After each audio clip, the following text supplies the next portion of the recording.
as well. Okay, so there is a lady in the Bronx who was unfortunately killed a few days ago by a New York City police officer. She was mentally ill. She had schizophrenia, and apparently the police have been called out to her residence multiple times for family disturbances. However, on this occasion, they claimed that she had scissors in her hand. The officers, several of them, came to the residence, and they told her to put the scissors down, which she did, but apparently she picked up a baseball bat, and the officers alleged that she charged at them, and they feared for their life, and so they had to shoot and kill her. So, you say how old she was? Oh, she was 66, yeah. A 66-year-old woman. So I'm just trying to wrap around my head how a 66-year-old woman with a baseball bat can't be taken down by multiple police officers. And you all have tasers at your disposal, you have batons at your disposal, you have the manpower at your disposal, or guess what? You can even, if there's nobody else in the residence, you can leave and reassess the situation to make sure that you feel safe. What are your thoughts? It immediately brought me back to another story that happened a couple of months ago, or maybe a few weeks ago, I'm not 100% sure, but there was a lady who called the police because her brother or maybe her son was mentally ill and was kind of like, I guess, showing erratic behavior. The police got there, and I think they shot, I'm not 100% sure if they killed him, but she kept saying the entire time. They actually did kill him. They did kill him, okay. She kept saying the entire time, I called you for help, not for you to shoot him. Like, what are you doing? I think that's enough said about that. Like, if someone calls you for help, why are you shooting them? Right. Like, what are you doing? Because if you can't call the police for help, who can you call? Exactly. I mean, that's why a lot of communities of color don't call the police when they need help. Because they're scared. I wouldn't. I'm not going to say who had a situation where somebody was in mental health crisis and I had to call the police, but they treated the situation with, honestly, it seemed like they had no training in handling any kind of psych issues for that person. And it just made me realize, like, I'm putting everybody else at danger by calling them, like that woman said about her son getting gunned down. And I decided from that point on, if I'm ever encountering somebody that is in a situation where they're going to not just self-harm, but maybe harm me or someone else, I honestly want to try to get that person out of the danger area and let them rant, let them get it out, and until I know that there's maybe an agency that can come and I don't know, pick that person up in a way that's not going to end anyone's life. Well, I wonder, like, I know I heard through the story that the lady was beating one of the police officers with a bat, and that's the reason why another police officer or that police officer shot him. But okay, she's 66 years old. Unless she's in a bodybuilding competition or something, I don't think a couple of bruises to your arm warrants you to fear for your life in order to shoot them. Yeah. Like, I can't imagine. I have an aunt who is 66 years old, and she's a pretty strong lady. She carries watermelons and miles, like 3-4 miles from the grocery store to my house. And I don't think that she would be able to hurt me. I think that, I'd like let her hurt me because I don't want to hurt her, which is the humane thing to do. Right. But I don't think there would ever be a moment where I'm like actually fearing for my life if she's putting her hands on me. Yeah. So which makes me wonder, why do these police officers who are trained to deal with hostile situations would be fearing for their life by a 66-year-old woman? So we talked about this a little bit, and we've been watching some news channels about, I guess, their opinions.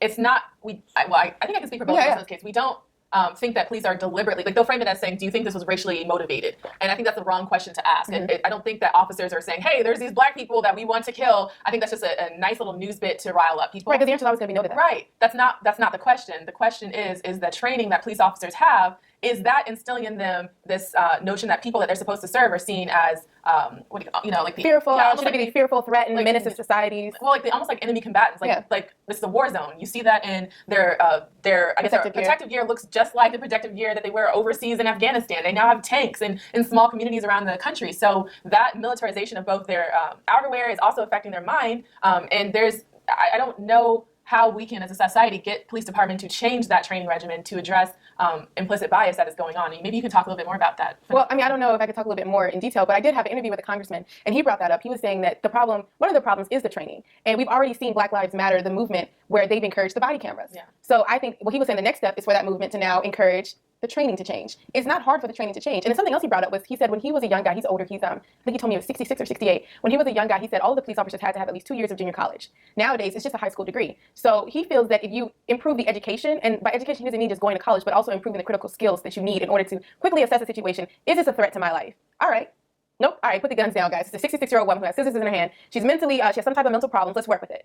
Instead of they're being trained, do you fear for your life at all? Like, is there like a small ounce of chance that you might get not even shot and killed, but you might get hurt? Lord forbid you get hurt in the job. And I'm not saying that police officers should get hurt in the job, but they are doing a job that is supposed to be trained in order to deal with people. And there is supposed to be a small chance. Like, Lord forbid they take a chance where they might actually, get hurt a little bit. Because I don't want them to get hurt, but that is their job, right? To protect. I like the analogy that they gave on the Young Turks, where they said, your job is not, they say my job is to get home at night, but that's not your job. Your job is at all costs. At all costs. Your job is actually to protect and serve. So there is an inherent amount of danger if you're going to be a police officer, and not everybody can handle that. And if that's you and you have an honest conversation with yourself, then you shouldn't be one. Like a firefighter. But that's why all of our servicemen, we always give them so much praise for going into that field, because we're like, you're willing to risk your life to protect us. But now they've just erased the risk your life part and just serve us. I don't even know it's protection. I don't know. But on the Young Turks, they say if you're a firefighter, if you have that same mentality as a lot of police officers do, that I don't want to take that risk, then you would never go into a burning building. So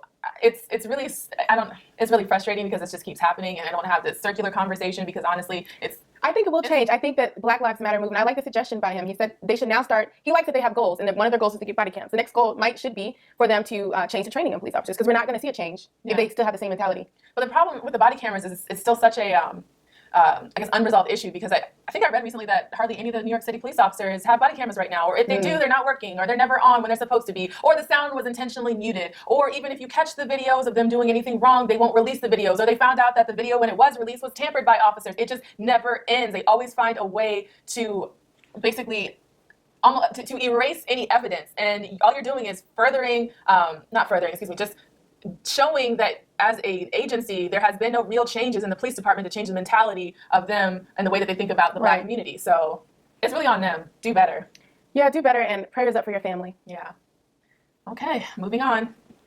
So unfortunately, this is another pretty bad story. This happened a while ago, I think in 1999. There was a football player named Rae Carruth, and he played for the Carolina Panthers, and he was on his way to have a storybook career. However, he planned a hit job on his girlfriend, who at the time was pregnant, and he wanted her to have an abortion, which she chose not to have, and he actually hired someone to murder her. So the scandal of that time was that he did not get that much time in prison for planning to murder his girlfriend, which happened. I think he got 20 years maybe for conspiracy to commit murder.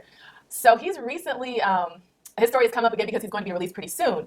The child did survive, even though his mother passed away, but because the baby was without oxygen for, I think, almost an hour, it was born with a lot of, defects, like cerebral palsy. Yeah, the baby has he's almost grown now, but he has cerebral palsy. He has cerebral palsy, and the grandmother of the deceased girlfriend is taking care of I guess you can call him a man now. Yeah, he's a young man. He's a young man. But she wants her grandchild to meet the father that wanted to have him killed.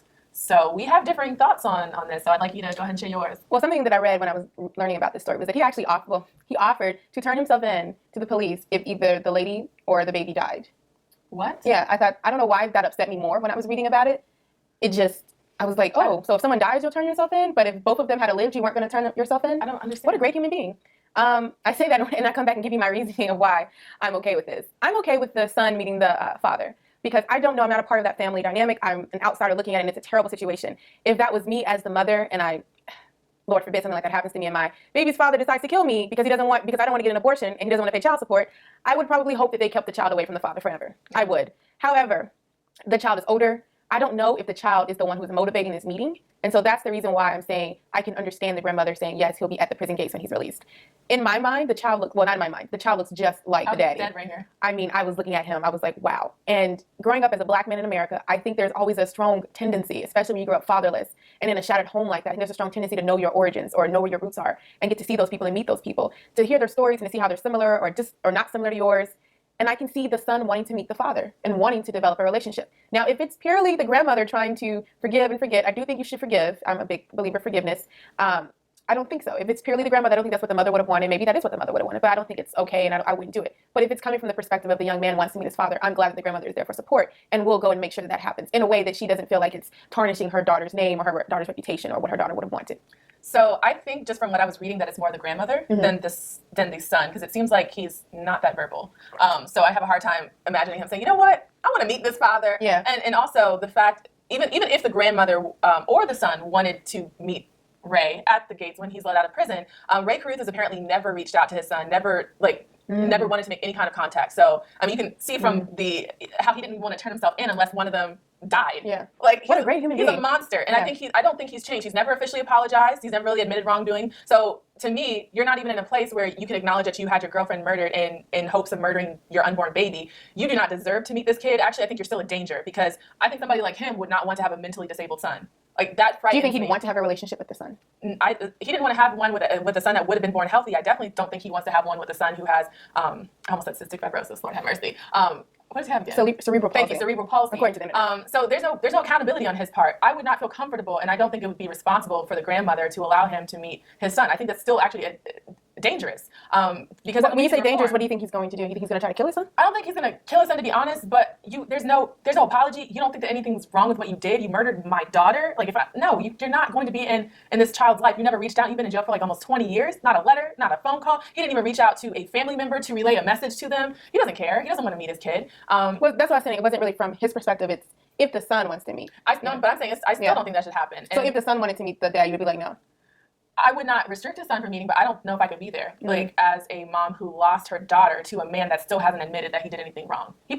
He's still going with the story how it was a bad drug deal, you know? Oh, wow. So I would be there just to support my son. And I mean, you brought up a good point, like he's a dangerous man. So I would be there just to support my grandson and make sure that if he is truly a dangerous man, that he's not putting him in danger. With police, maybe not police, but hired security watching the exchange. And I feel like the exchange? Yeah. It's like a drug deal? Oh, well, I don't trust him. I think that he has mental issues himself. So I just think this is a terrible situation. And I learned about this actually a couple years ago on there's a TV1. They had a special on like men who like kill their wives or girlfriends, and I think vice versa. I think it was, but mostly men. But that was a story that they featured, and I was just disgusted when they went through the details of how he planned it out. And if I'm not mistaken, he may have just driven up the road and watched her get gunned down like that. Yeah, one resource I saw said that he drove and was in front of the car the car that she was in, and stopped to hit the brakes, and then another car pulled along her, like on the side of her, and then shot into the car. So he could easily look back and saw the whole thing happening. I think he probably did because he sounds like a sick individual. And hearing the 911 call that she made, oh, it's so awful. And she's trying to hold on just to make sure that her baby can live. So I'm gonna leave it at that because I'm trying to be a better Christian. So prayers up to her family. Yeah.